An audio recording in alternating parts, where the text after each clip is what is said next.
Blog Talk Radio. So you want your charity to succeed. It's no secret that combining online and offline techniques is the key to modern-day fundraising success, and practical advice is what you need. The Nonprofit Coach with Ted Hart is the perfect place to learn from experts around the world who, along with our host, provide advice you can use. Ted Hart is without a doubt one of the foremost nonprofit thought leaders. Also a successful author, his books cover a broad range of topics from major gift fundraising to use of social media and how to succeed online. Ted lectures around the world, but now he's here for you. From the latest in charity news, technology, fundraising, and social networking, Ted and his guests help you maneuver through this economic downturn in the charitable sector to greater levels of efficiency and fundraising success. Remember, this is a live call-in show. Become part of the show by adding your voice.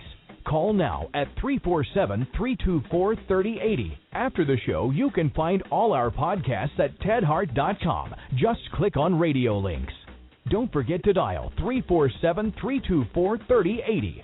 Now, welcome the host of the Nonprofit Coach, Ted Hart. And welcome to this special Valentine's Day edition of the Nonprofit Coach. Today is February 14th, 2012. You are live here with Ted Hart on the Nonprofit Coach Show.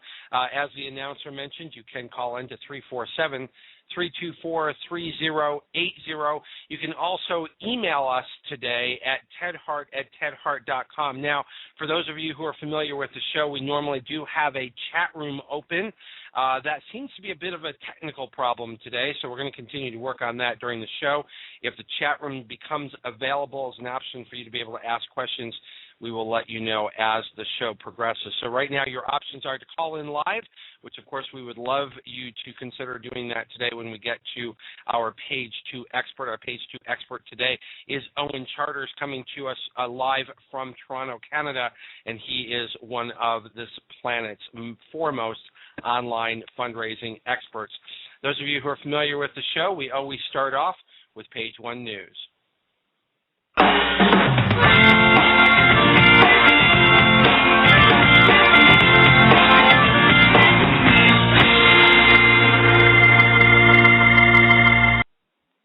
We've got a lot to cover here on Page 1. Before we get to our Page 2 expert today, as always, you can follow along in the posted radio links. They are available over at tedhart.com. Click on radio links. You can follow along, and while you're there, you'll also find all of the archives of the very best links available in the nonprofit sector for this year and the archives of last year.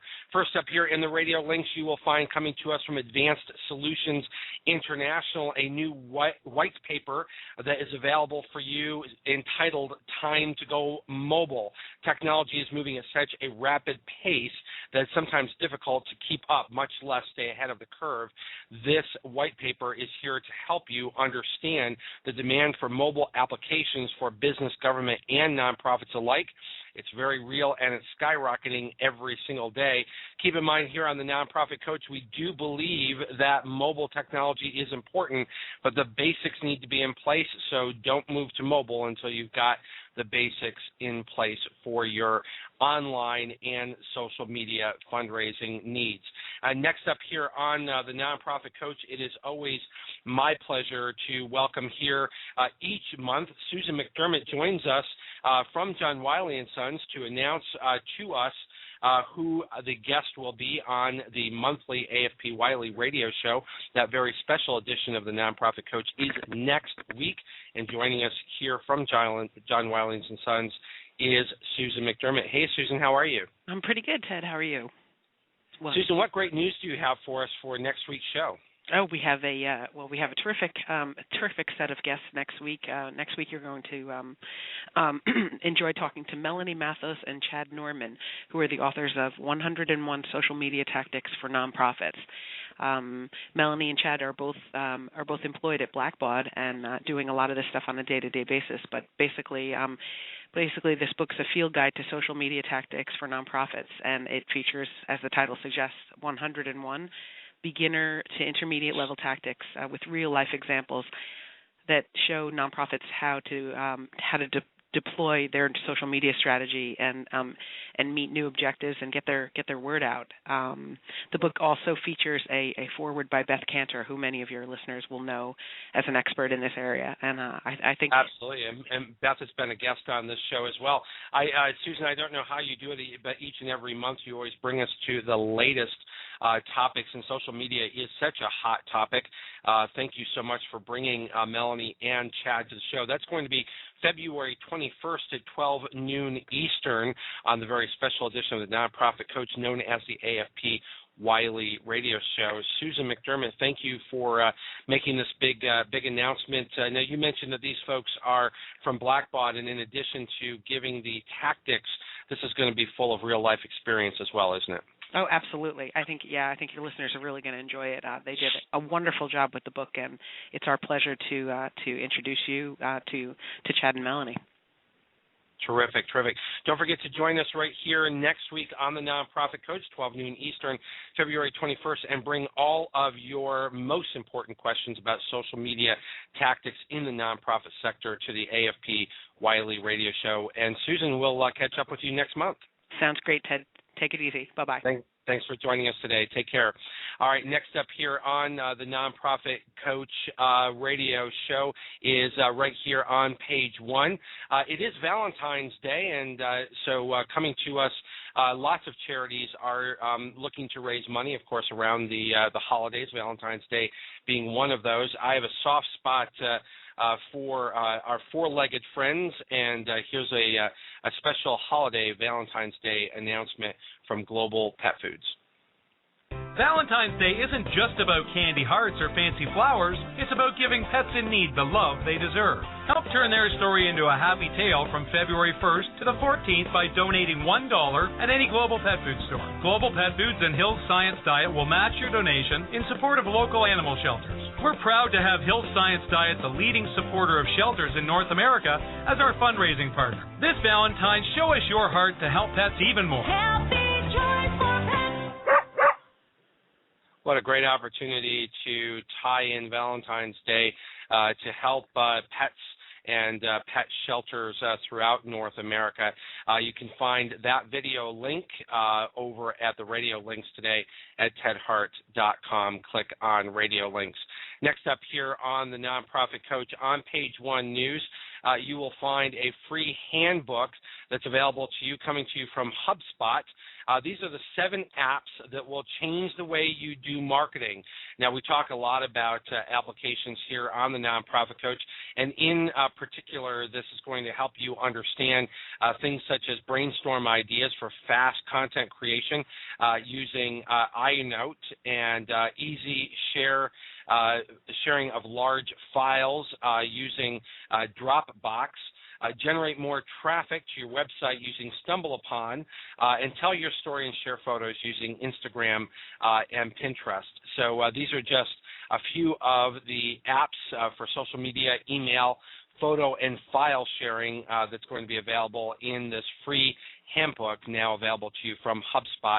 The link is available over at tedhart.com right here on page one for the Nonprofit Coach. You know, from time to time, I have the opportunity to lecture around the world at fine locations and try to share the latest information for you on online fundraising, social media, and fundraising in general. I have the opportunity to speak at a very special lecture that's going to be held in New Jersey, and it's my pleasure now to welcome here to the Nonprofit Coach Michael Baker, CFRE, who is the Certified Fundraising Executive, who is president of the AFP New Jersey chapter. Welcome here to the Nonprofit Coach, Mr. Baker. Hello, Michael. Are you there? One second. Michael, it helps if I get my switchboard right. I think I've got Michael Baker with me now. Ted, can you hear me now? There you are. I can hear you now. Now, this is a very special lecture. This is the Whitley lecture that you've invited me, and thank you for the invitation. Tell us all about it, and we do have a link available in the radio links today, so all of our listeners who would like to register for this session can, in fact, do that right from the radio links today. But tell us all about it. Ted, thanks so much for having me on this, today in your show. This is a special lecture series because it was created by an act of philanthropy by Frank Whitley, who was the founder and actually the first president of the AFP New Jersey chapter. And it was a true act of generosity that Frank, and I was fortunate enough to meet Frank younger in my career, and he was really one of those old, hard-nosed fundraisers, but he got the job done, and he was really successful with the groups he worked with and his clients. And he helped start the AFP New Jersey chapter.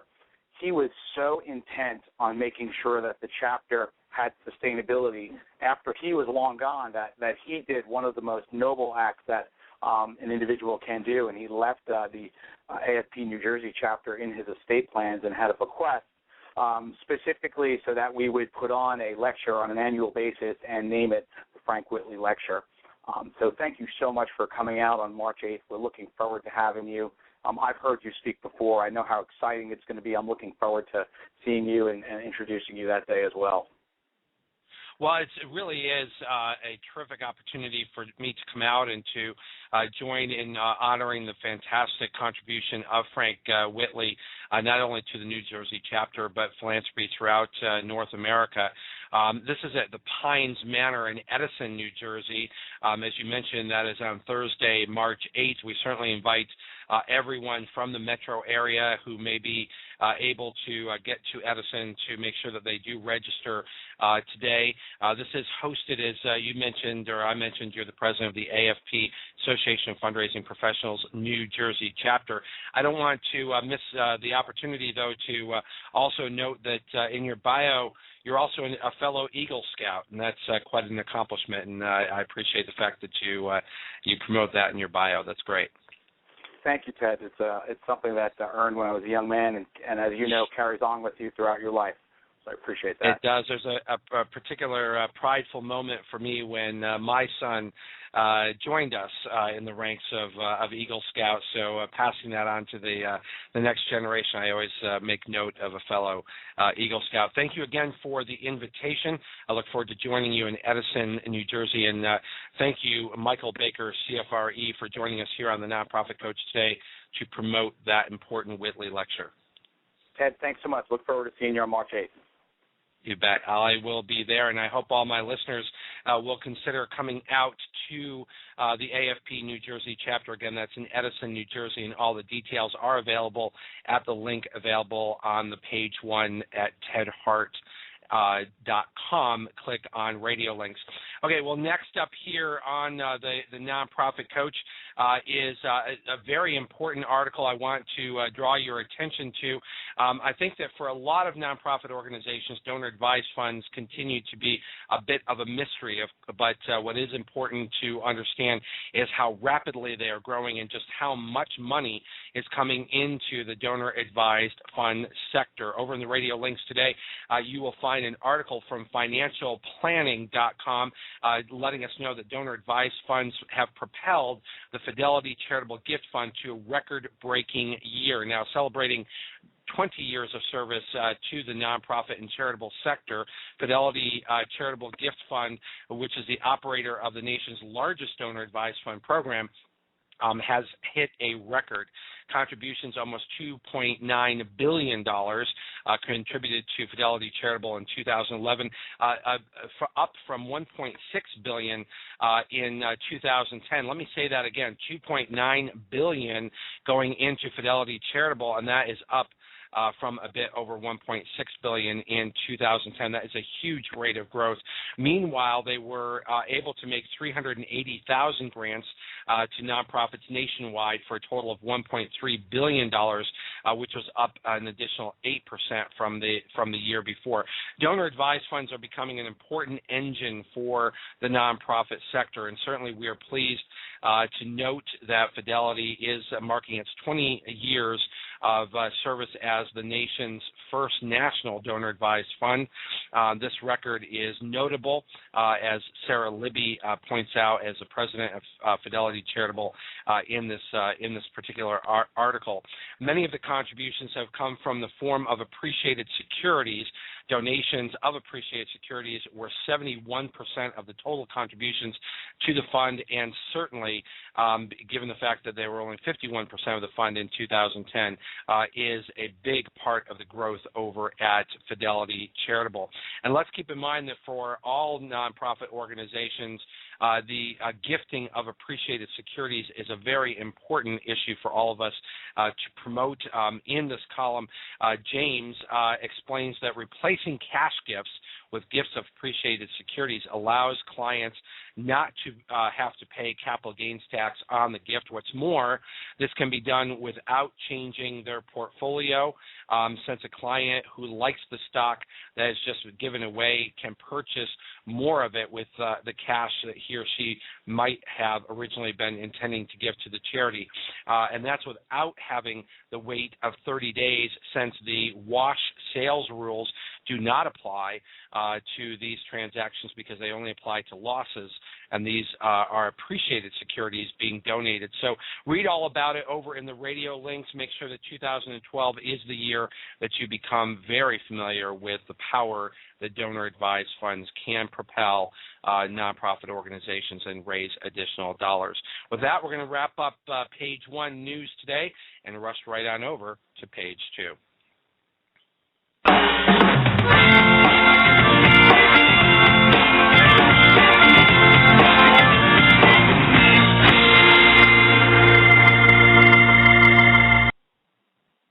It is my pleasure today to welcome here on page 2 Owen Charters, CEO of CanadaHelps. He first began his career in the nonprofit sector working for his local YM-YWCA and the Easter Seals camps, working with children with disabilities. Since then, Owen has built a career in the nonprofit sector, starting with a national student-led charity he founded as an undergraduate student. Owen joined CanadaHelps as executive director in January 2007.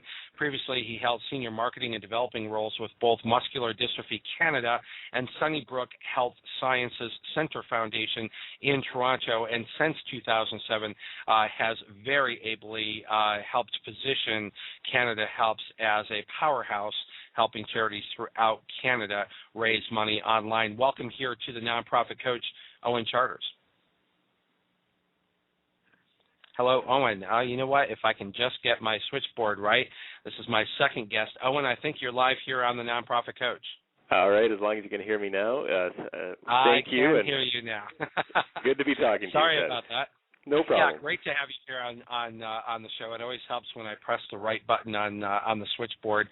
Before we get started here, Owen, I do want to remind our guests that this is a call-in show, and we hope that they will call in and ask questions of you, our Page 2 expert, at 347-324-3080. They can also ask questions by emailing me at tedhart@tedhart.com. And it looks like the chat room may be just coming online right now, so if you prefer the chat room, go ahead and check out the chat room. So welcome here, Owen Charters. How's everything over at CanadaHelps? Things are great. It's really interesting to be able to look back at this time of year in terms of what happened in 2011 and start to think about what's happening in 2012. And online giving, as we've seen data from across North America, and I guess really around the world, just is where things are growing. And the numbers tell the tale. We've seen growth of more than 15% in the online giving space over the last year, and we've seen a really strong start to the year. and that includes even gifts of securities. I know you were just talking in the page 1 section about a lot of people moving towards securities as a great way to give instead of cash, and the same thing holds true in Canada, and we've actually started facilitating that in the online space and seeing huge uptake of that as a form of giving on top of what's happening in traditional forms of giving like credit cards, et cetera. Yeah, now I knew that was the case, and that's one of the reasons why I wanted to bring forward the important word about donor-advised funds and the gifts of securities into those funds. But before we get there, let's make sure that our listeners understand. Let's start right at the beginning. What is CanadaHelps? It's a good question. Some people sometimes call us the Google of giving. And the best way to describe CanadaHelps is that we really have two main businesses. One is just allowing anybody to give to any charity in Canada. We have a database of every charity that's listed with the government here, and people can go to our site, find, search, and select charities, and then give in any kinds of ways, not just give, but also fundraise for their favorite causes. So a lot of different tools on our site to allow people to do not only their own philanthropy, but encourage other people to do the same thing. And then secondly, we provide the back end for giving for a huge number of charities across Canada. There's about 12,000 charities that use the back end. So when you find a Donate Now button on a lot of charities and on Canadian sites, we're the people behind the scenes making that happen, keeping the donations secure, reconciling the funds, and making sure it goes to where it's supposed to be going.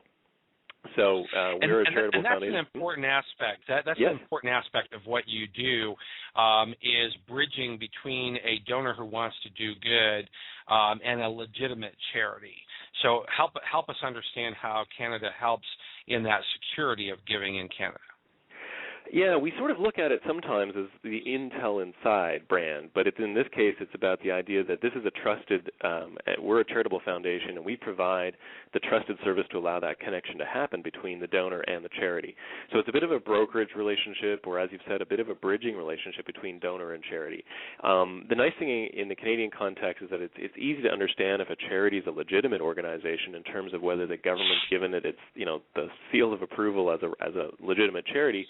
There's a verifiable database, and that's what we use to make sure that when donors come to our site, they know they're giving to organizations that have charitable status, and that they know that those funds are being used in some kind of purpose that's considered charitable by the Government of Canada. So it gives a bit of legitimacy, but we also allow charities to tell their story in one place where you can go and search through and sort of compare and contrast how one organization, what they're up to compared to another organization, get a little bit of feel for what they're doing and how that fits into what your personal motivations might be. So we're really trying to connect donors to the things that move them, what are they passionate about, and helping them find the things that make sense for them, not just responding to those appeals that might come by phone or by mail, but take control and really take advantage of the technology and what it allows them to do in terms of giving them some choice.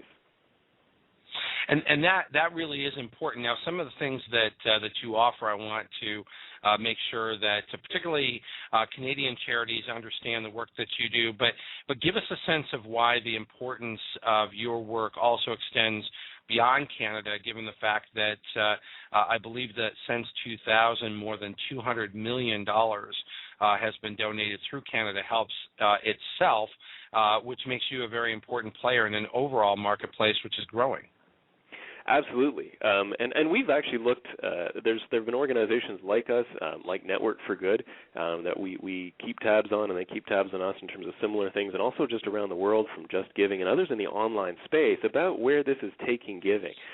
We've facilitated now over $240 million through the site over the last 10 years, and we're looking at about $70 million going through the site this year, which is an enormous amount in terms of giving in terms of the Canadian sector, and it's about trying to figure out where the trends are going in terms of giving, and there's not just social media, which is an obvious trend, but how are donors, how do they want to interact with organizations? And that's where we're seeing the really fascinating stuff happen, is that donors are using tools in the online space, especially these sort of brokered relationships, to say they want to take charge of personal information, they want to take charge of how they give, that they want to have lots of different choices in terms of, which credit card they pull out of their wallet, or maybe it's PayPal, or maybe it's whatever tool they're comfortable with, And there is an increasing acceptance of that from all generations of donors, increasingly more so from sort of the baby boomer and younger, but we're also seeing elderly donors who are becoming quite comfortable with the technology. And that's a key factor, because the comfort and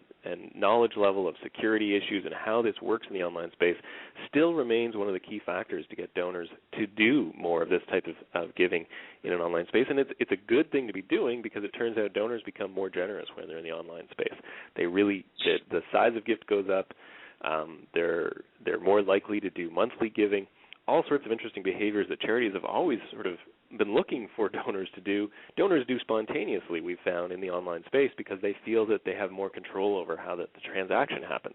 So it's a really interesting space to be in, because that means it's changing models of fundraising as we go forward.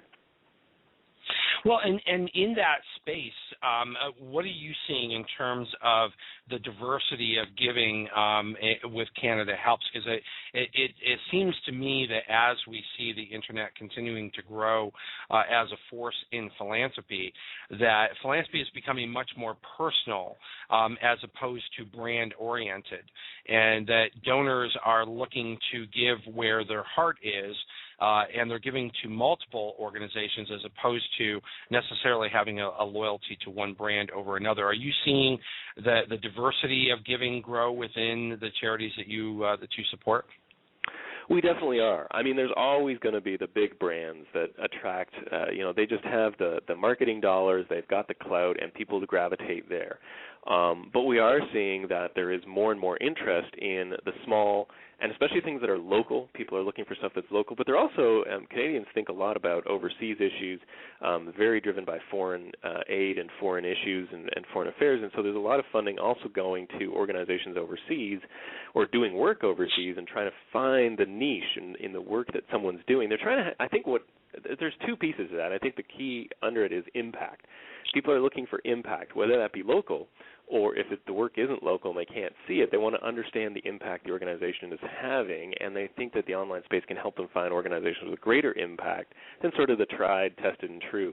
What else is out there? So we do see that people use our site, and it's one of the reasons we call it the Google of Giving, because we see people putting in search terms that are looking for stuff that is very community-oriented. They're typing in the name of their city, their neighborhood, along with the cause. So it might be about animals, but they're looking for something in Toronto, or they're looking for something in Vancouver, and they want to find something very local. It's about discovery, and that is a very personal process. And that seems to encourage people to give more. Yeah, that's where a site like yours really comes in to help not only the donor, but also particularly smaller charities to be able to have a voice. Oh, absolutely. And I think that's the great thing about the online space is it's sort of the great leveling field that, you can put a lot of money into a great website, but as long as there's two websites out there, one from a small organization, one from a big one, the small may actually have more impact in terms of capacity to tell the story. And then if you go one step further and look at a site like CanadaHelps where 2 charities or 3 charities or 4 charities are presented side by side, all of a sudden in the same format with their stories being told, you often find that it's the small ones that make the extra effort. And it reminds me a lot, the online space reminds me a lot of sort of the Avis commercials and Avis's marketing strategy, right, that they're number 2, so they're going to try harder. And I think what we see is in the online space, that trying harder really starts to pay off because the smaller guys can actually work harder, put in that little bit of extra effort, which they often do because it's run often on blood, sweat, and tears. They put in the extra effort, and their story comes across in many cases a little bit stronger than some of the big ones. And they may not, if being a smaller organization, may have traditionally not had access to technology, may not have had access to the kind of secure giving that your services provide. But now with CanadaHelps, all of these charities are able to be on a level playing field to offer to their donors that kind of security, which brings them to a level where they can compete. That's it. I mean, I think that's a big part of it. And one of the things we sort of say is we want to get out of the way. We really believe that if technology can be so cumbersome for some people, and there's definitely transactions that we've all experienced in the online space where there's just too many pages, too many buttons to click, too many fields you have to fill in. And our idea is we actually want to get out of the way very quickly, make that transaction very slippery, very fast, but give every charity the capacity to do that, to have that, and therefore get the transaction out of the way so that the charity can focus on the relationship building. And so the second piece of what we're trying to engage with charities is help them with that relationship building piece in the online space, because we really feel it is the great leveling aspect of how you reach out and how you connect. You may not be able to afford the billboards or have a very networked board member who can figure out how to get those donated, but in the online space, the same social media tools are freely available. The capacity to build an impactful website is the same in terms of, I think, what you can do. I don't think money makes as much of a difference anymore. So it really is a great leveling field in terms of the transactional capacity is one, and we've provided that, and we want people to move on and do the next level of the marketing and get their message out using the tools and just really take advantage of it, because I think that it gives them such incredible opportunities now. We're going to just take a real quick break to provide a reminder, and when we come back, Owen, what I wanted to do is explore a little bit more this Canadian interest in international giving, some of the pitfalls and some of the issues that you see in giving internationally. We'll be right back. Sure. Remember, our podcasts and archives are always available 24 hours a day at tedhart.com. Click on radio links. If you're listening live today, the phone lines are open. Call in and ask a question by dialing 347-324-3080. Now, back to the Nonprofit Coach with Ted Hart. You were mentioning before, we're live here on the Nonprofit Coach with Owen Charters, who is the president and CEO of CanadaHelps.org in Canada, headquartered in Toronto. Owen, you were talking about Canadians' interest in helping around the world. Yeah, we see. I mean, it's not that there's at least 12% of the giving through our site goes towards international giving. In terms of it goes to organizations that do work outside of Canada in one way or another. And one of the biggest outpourings we see is, especially around humanitarian disasters, Canada has a really tight relationship with Haiti. There's been a lot of immigrants over the years that have come from Haiti to the region of Quebec because of the French language affinity. And so when the disaster happened in Haiti and the earthquake struck, an enormous outpouring, an almost disproportionate outpouring from Canadians to overseas efforts. And Canadians tend to do that. I think a lot of people across North America do that, but Canadians really are known for sort of having an international worldview, and a lot of their giving goes to organizations serving overseas. And through your site, they're able to give through established international charities, but there still is a little bit of a difficulty in just choosing a charity and sending money. It really needs to go through established charities right now. Yeah, and actually that's an interesting issue you raise. One of the things that people, I think, donors from around the world are still trying to figure out how to send money directly overseas, and can you still get sort of a charitable benefit out of doing it? And unfortunately, sovereign borders still make it fairly tough. There's a lot of money flowing over borders, we know, through very traditional modes, from Wells Fargo to other sort of wire services, and those are often going back to communities where immigrants have come and are sending money back home. But what we're trying to do is, at least within the restrictions of the charitable regulation in Canada, making sure the money is getting to international agencies, and they're the ones that really are given the power to be able to spend that money overseas in aid of other countries. Right, and that really is important. Owen, we have a question from Donna in Edmonton, who's asking. I think you mentioned a little bit about this before, but maybe you can go in to it a little bit more. Asking about fees associated to working with CanadaHelps. Absolutely. So, of course, there's always costs associated with almost every service. Our fees are 3.9% for most transactions, and that includes both the credit card fees. So we take care of everything. We take care of the credit card fee. We take care of the banking fee. We take care of the tax receipting, actually, for charities, which is a key part of a Canadian donation transaction. People really value the tax receipt highly, and they do get panicky when that doesn't come out. We take care of the customer service. And there's another great cost in Canada, which is that if you're at a national level, you have to operate in both French and English. And so it provides for all those services on the French-English side and the security. So we're actually, the idea behind CanadaHelps is that we take those costs that charities would have to absorb on their own in terms of providing secure infrastructure, payment credit card industry standard security, all sorts of difficult things for an individual organization to do, aggregate it so that the costs are actually lower. Because we found that if individual charities go out and get a merchant account and set everything up on their own, because of low volumes and because the online space is considered high risk, they're actually paying very high merchant fees, and on top of that, then they have to pay for all the infrastructure costs as well. So the costs, the idea here is it's a bit of a shared service.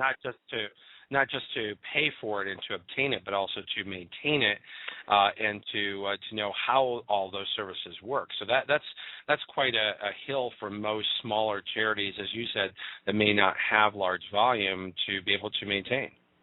Absolutely. If you're getting a few $1,000s from an online service and you're paying monthly fees to a merchant provider, plus all these other things, and the maintenance, as you say, upgrading technology from year to year, which is required by a lot of the merchant providers, the costs really add up. So the idea behind CanadaHelps is it's a bit of a shared service for the sector. By aggregating those volumes, we can get better rates from the credit card providers.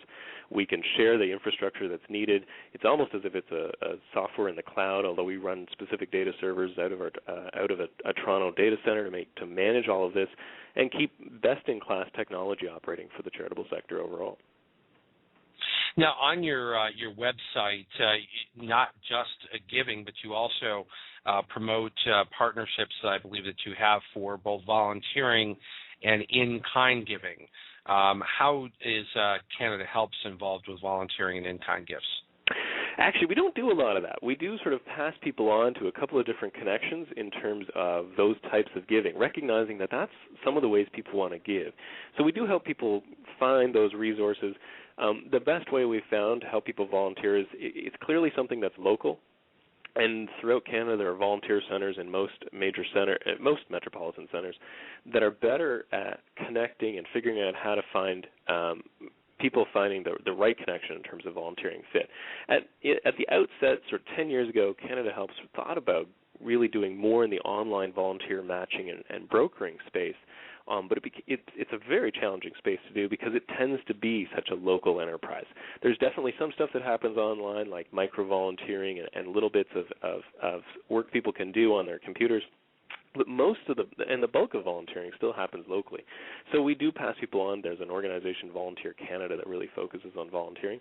I mean, on the in-kind side, there's such a wide variety of options for people that we just help point them in the local, off to local organizations that can handle what it is, whether it's clothing, computers, furniture, whatever those pieces may be, helping them find and connect to the organizations that will help them do that. So while we don't directly broker the specific gifts in the case of volunteering and in-kind, we do sort of help people find the resources that will help them consider things beyond the monetary gift. Right. It's all approach to not being supportive of charitable efforts throughout Canada is not just the monetary or writing a check or leaving a credit card. Exactly. Yeah.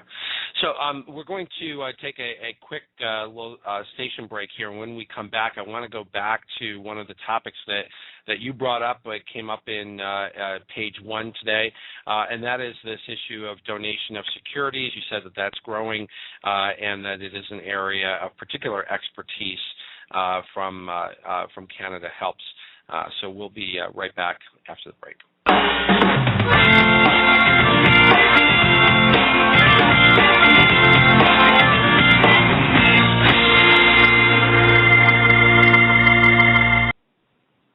I want to thank the fine folks over at Bellstrike.com for being sponsor of today's Nonprofit Coach with Ted Hart. Bellstrike is a new service that lets nonprofits set up attractive, donation-enabled websites in just about a minute or two. It's the easiest way to create and update a website without having to learn anything. Bellstrike websites include online fundraising, a blog, auto receipts, automatic social media integration, and a ton more. There's no sign-up costs or even monthly costs. Bellstrike only charges a small fee for online donations, but caps its fees as well, so nonprofits are never overcharged. And right now, over at Bellstrike.com, and you can click on this in the radio links at tedhart.com, you can even enter the Bellstrike $5,000 grant contest. That's right. You could earn $5,000 grants for your organization by signing up before March 31st. So there's lots of time to go and check out this terrific service that's available at bellstrike.com. For your organizational needs, for your website design, specifically for nonprofit organizations, make sure that you check out bellstrike.com. That's BELLSTRIKE.com, bellstrike.com. Thank you again for being our sponsor today here on the Nonprofit Coach. We also want to draw attention to, and you'll find this over in the radio links, and you can sign up over on LinkedIn for our People-to-People Fundraising LinkedIn group. And this group continues to grow by leaps and bounds every single week. That group is now over 1,566 members over at LinkedIn. Just search for People-to-People Fundraising Group, and you can join the discussion with your colleagues from around the world. Of course, that's free of charge, and that's over at LinkedIn.com. You can also find the link directly at our public education site, p2pfundraising.org. That's the letter P, the number 2, the letter P, fundraising.org. Before we head back to our page 2 expert, who is the international online fundraising expert, Owen Charters, coming to us live from Toronto, Canada, with the organization CanadaHelps.org. We want to make sure that you are up to date and your calendar has been updated for the next several shows here of the Nonprofit Coach. Those of you who have been with us for a while know that once a month we have the very special The Green Show. The Nonprofit Coach, The Green Show, will be this Friday, February 17th at 1 p.m. Eastern.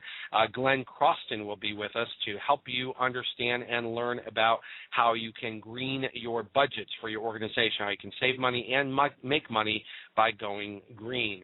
As was mentioned on page 1, the next Nonprofit Coach radio show, the AFP Wiley very special edition, is Tuesday, February 21st at 12 noon Eastern. And then mark your calendars, because we're going to shift by a day. You would normally expect the Nonprofit Coach show to be on Tuesdays, which would make it Tuesday, February 28th, but not this year. We're going to be moving to Wednesday, February 29th in honor of leap year. Once every 4 years, we get to move the schedule one day. So we're going to have the special leap year show. We're going to be talking again to folks coming to us from Toronto, Canada, about the Digital Leap Conference, what you can learn there, and also we will have some very big announcements here about the Nonprofit Coach and your host here on the Leap Year Show, February 29th, 2012 at 12 noon Eastern. With that, we're going to head right back to Owen Charters on page 2 here at the Nonprofit Coach.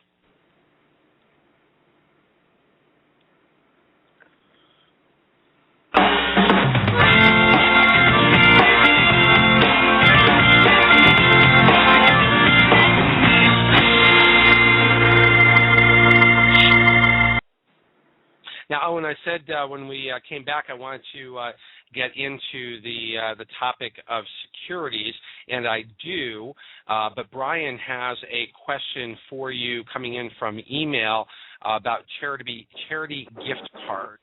So can you tell us first about what are charity gift cards? Yeah, charity gift cards are actually a fascinating concept, because the idea is that instead of one of those traditional gift cards people buy, say at a retail store, this concept, and it's been facilitated in the online space, and we offer them, allows someone to buy a gift card online. And so if you use CanadaHelps, you're purchasing it, you get the tax receipt, and then you get to give that gift card to someone else, either virtually or physically. You get to hand them that gift card, and then they can go on, in our case, on our site, use the code on the card to then redeem the gift card to the charity of their choice, or to a couple of charities if they're interested in splitting the gift between a few organizations. So it's a way to really encourage other people to get engaged in giving. And we see some really interesting ways in which it's worked. We see it sometimes where grandparents are giving it to grandchildren on top of, say, a Christmas gift. They're saying, you get all these great things, and here's an interesting way to actually give back. And then sitting down jointly and looking at organizations, making a choice and deciding how to give. So it's a very interesting concept in terms of encouraging philanthropy. We've seen employers give it to employees as employee recognition pieces, because everyone's got another T-shirt or another mug, and now it's something a little more interactive, a little more interesting in terms of how they get to do something now with that gift. And it takes the idea, often we see charity gifts where you can buy a goat. That's great. You never get to see the goat, but you know it's doing good for a family overseas. But the gift's already been made for you in those cases. And this is about taking it one step before that and allowing the donor to actually, or the recipient, to decide where the money is going to go, and they get the control over it ultimately. One of our good friends, Kendall Webb, has been a frequent guest here on the Nonprofit Coach, and she's over at justgive.org in the United States. And she was saying that this whole concept of gift cards is growing very rapidly for her organization. How has this been growing for CanadaHelps? It's been growing well. It's definitely something I think people need to sort of wrap their head around the concept. And once they figure it out, then they find all kinds of ways to use it. We had one corporate client. It was a bank in Canada who said, we're going to take 10,000 of these and give them to our employees. And then the very interesting thing for them was not only did they have a way of recognizing their employees, but they also, when you talk about workplace giving, they had a great way then of understanding the data of what organizations did their employees want to support, what meant the most to them, because typically the decisions about corporate giving are made at the executive level or in the boardroom, and this was about making it a little more democratic and actually seeing would people put their money where their mouth is, and deciding how to give ultimately. And I think so. Some great ways that it's encouraging giving ultimately. It's definitely growing. We're seeing it as a complement or as a substitute for giving for birthdays, for holidays, weddings as well. We've seen not only giving them to the bride and groom, but also giving them to the guests as sort of the thank you favor at instead of another little thing that all those guests get to take home. Here's something that the guests actually get to do something with. So really creative ways of using it. Not only some interesting growth, but just more innovative ways of thinking about where can you use these gift cards. So creative options for the donor side. You have gift pages that are available for charities, as you said, to integrate into their website where they can have you serve as sort of the trusted, secure back engine for their website. Before the break and during page one today, we were mentioning the power and the growth of the gift of securities. So let's talk a little bit about what are you doing in that arena, how are you facilitating that, and I'm guessing that you're seeing that grow even faster than gift cards. We are, and that's especially in the monetary side, because obviously those are bigger gifts. People give more typically when they give by securities. And the tax law, just like it was in the U.S., the tax law was changed over the last couple of years to make giving securities a really significantly more powerful way of reducing taxes that you owe and getting a better bang for your buck from the tax man when you give. And so that was really targeted at some of the larger institutions and also the wealthier donors who tended to give securities and wanted more bang for their buck. And CanadaHelps introduced, it was about 4 years ago, a tool that allowed the average donor to do the same thing to charities that often in many cases didn't have a brokerage account set up, or we're going to be struggling in terms of how you sell, how you value these things. I mean, there's a lot of complicated rules about how you make sure that the tax value for that security is valued on the specific day in the market. So we're trying to take the headache out of that transaction and allowing not only the average donor, but the average charity to be able to receive these gifts, which often, in the end, tend to be much larger than gifts that are made in cash. So we're seeing more than $1 million a year go through in securities through our site. And it grows, and it's a really interesting indicator of how strong the markets are, because if the market's not doing so well, those gifts really dry up. And when the market's doing well, we see those gifts really start picking up. So it's a great indicator in terms of confidence about giving and about how that's tied to the marketplace overall.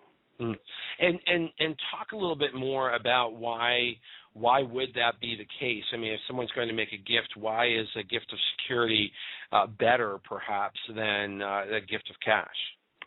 Well, the rules in Canada allow that there's two types of tax benefit for giving security, whereas giving a straightforward cash donation only has one benefit. So the government of Canada gives anyone who gives a donation to a registered charity, you get a nice tax benefit. You get a bit of a credit on your tax when it comes to tax time. The second thing, though, they do is that when it comes to donating securities, they also say any capital gains you've accrued on those securities, if you've used them to give to charity, we will not. You won't have to pay tax on those capital gains, which is a nice gift, a second gift from the tax. And let's help make sure that charities understand this, because whether you're listening in the United States or in Canada, which particularly those two countries, we know we have listeners around the world, that's significant because you actually on those dollars potentially would be taxed twice. But you're actually going to avoid that capital gains tax that if you just took that stock and say you sold it and then you use the proceeds to give to charity, you'd have to pay tax on that. Whereas donating the securities directly, you're not going to have to pay that capital gains tax, which actually allows you to either give more or to give less at a higher value. Exactly. I mean, this is the great thing about it is that, and especially for those, it used to be, sure, if you're writing a check for $100,000, that tax benefit made a huge difference. And we've stepped in and said, hey, if you're giving $500 or $1,000, and even if you have a self-directed investment account, then even better. You can, if that was the size of gift you're giving, why not benefit from these extra tax advantages and help the average donor get the same advantages that someone who would be going, say, through the Fidelity Fund with a large amount of money could get? Why not have access to that? Since it's written in the tax law, it's written in the tax code, take advantage of it and help a charity out along the way as well. Well, so help us understand what kind of assistance CanadaHelps provides to charities. Is this say I'm a charity and I have the donation page and I have a link on my website that says donate now and CanadaHelps is going to be my secure back engine. Is this a second link for gifts of securities or how automated is that process? We actually consider it a payment method. So it's sort of as if you're, typically you get asked, well, are you going to pay by Visa, MasterCard, Amex? We actually have a longer payment list. So one of the options is, do you want to give securities in your gift? It's almost as straightforward as that.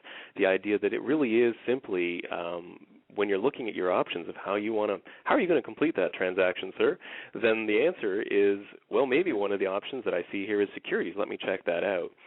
So we work with a large Canadian securities brokerage on the back end to settle all these, and we take care of everything. So the concept is the charity from the front end has no more to do. So essentially, would it be fair to say, say I chose that option, I'm essentially pledging securities that then you're going to help settle on the back end?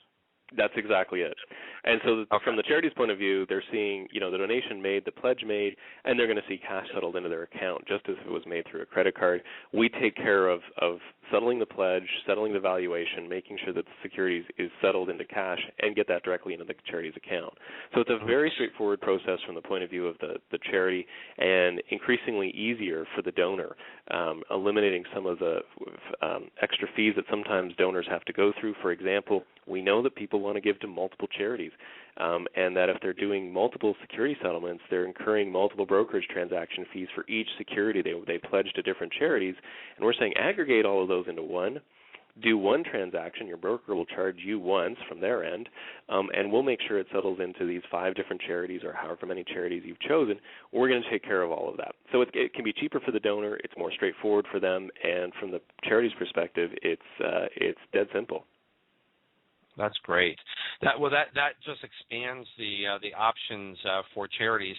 Being mindful of the clock here, I want to make sure that we cover other services that are offered. So, give us a quick rundown of the services that charities right now can use from CanadaHelps, because I don't think that we've necessarily discussed the power of your back engine in terms of charities being able to register with you and be able to see all of this transaction online. Yeah, I mean, and we could probably go on for hours and do another show just on all of those pieces. But and there are ways that people can learn more about it. We offer our own webinars, et cetera. But the idea is that the charity gets access to all these different payment forms. They get full donor information. They download reports that go into whatever they're using, be it Razor's Edge, be it Salesforce, whatever their back end. In many cases, we've discovered it's just simply an Excel spreadsheet they're keeping track of. So they get access to the information. They get money settled into their account every week. We want to make sure that that money is available to charities to be able to use as soon as they need it. A lot of charities have really poor cash flow, and getting that money is really important. So the settlement happens. The information that they can update all their information on our site and update it as they want. They have full login access to do with it, all these pieces. And the idea is the service is free until you actually have a transaction go through. So it's literally transaction costs are covered through the transaction, but everything else is provided as part of the charitable foundation service that we offer. So lots of pieces on that side, and then on top of that, we offer a program called My Charity Connects, which is about traveling across the country, talking to charities, teaching them about social media, teaching them about online giving, and helping them take their fundraising in the online space to the next level. So giving them the tools, giving them the knowledge and the skills to understand how they can better take advantage of moving their donors into an online space and increasing the amount that they're able to get from online fundraising sources. Now, to that point of My Charity Connects, we do want to make note to all of our listeners today that over in the radio links today at tedhart.com, just click on radio links. You'll find the very best links of the Internet. And today we've provided you a direct link to, I believe, the YouTube webinar that you have, which is entitled, What is Canada Helps and Why Should My Charity Sign Up? That's provided as a direct link. But beyond that, the scope of the education that you provide to charities is really quite broad, ranging from an introduction to Google Analytics to specific services at CanadaHelps, but you're also talking about things such as social networking and search engine optimization. So why the breadth of information for a service that processes online gifts? Well, we found it all ties in. That at the end of the day, the key is what's going to drive people to click that Donate Now button.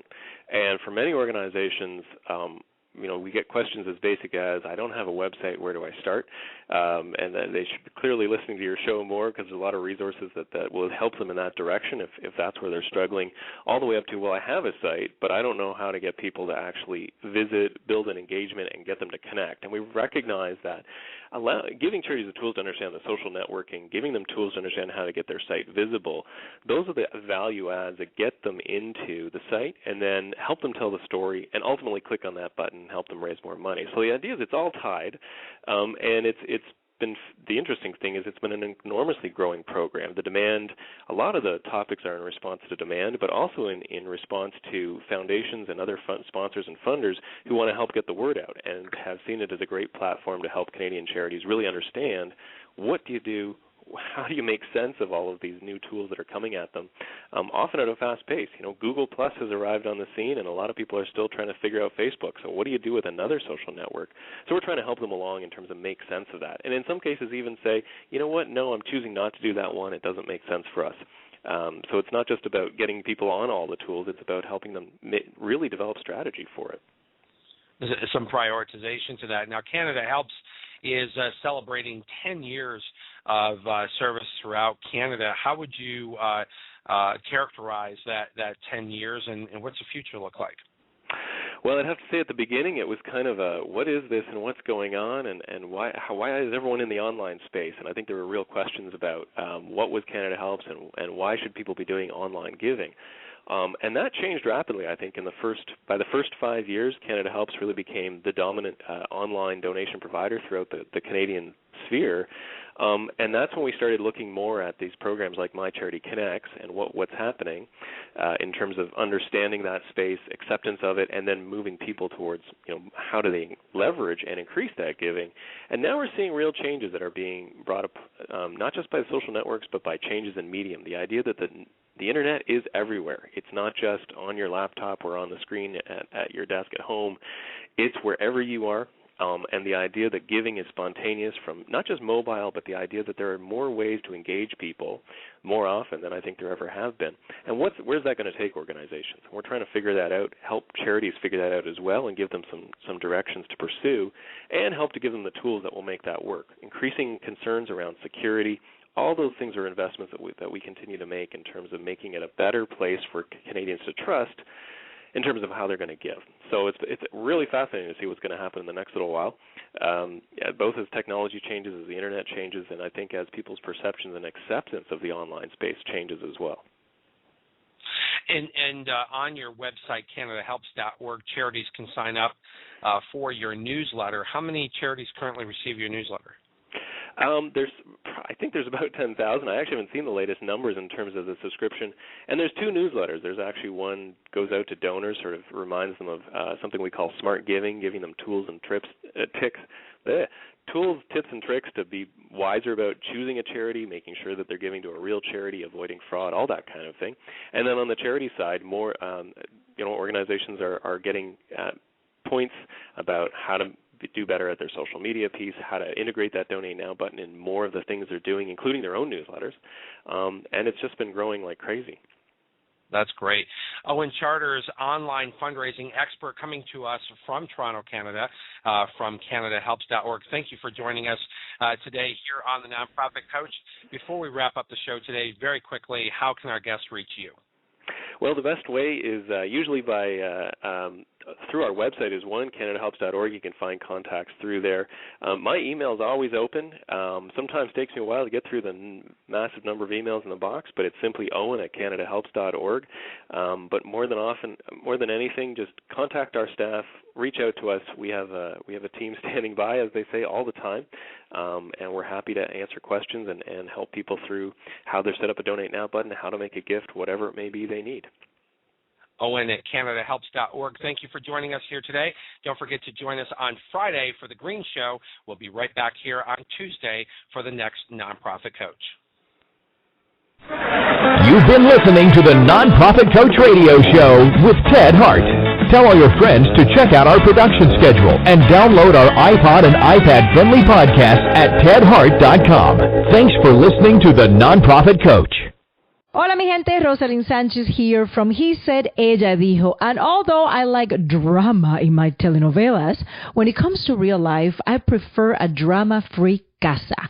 Thanks to Fabuloso. Its remarkable lavender scent lingers like a longing glance. And with 2 times more active ingredients to take the drama out of any mess, you'll be shouting, gracias. Fabuloso's 2 times concentrated formula provides 2 times more active cleaning ingredients versus non-concentrated Fabuloso Original. Use as directed.